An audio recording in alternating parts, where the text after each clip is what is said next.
আসসালামু আলাইকুম রহমতুল্লাহি ওবারাকাতু। আজকে আপনাদের সাথে আমি এই ভিডিওতে আলোচনা করব মহান আল্লাহ সুবহানাহু ওয়া তাআলার 51 নম্বর গুণবাচক নাম আল হাক্ক।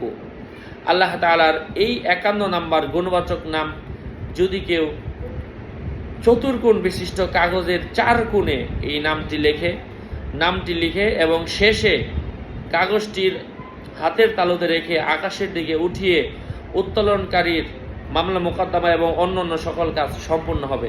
মানে একটা সাদা কাগজের মধ্যে 4 পাশে 4 বার আল্লাহ তাআলার আল হাক্কু এই নামটা লিখবেন এবং মধ্যে আল্লাহ, এই কাগজের মাঝখানে আল্লাহর নামটা লিখবেন।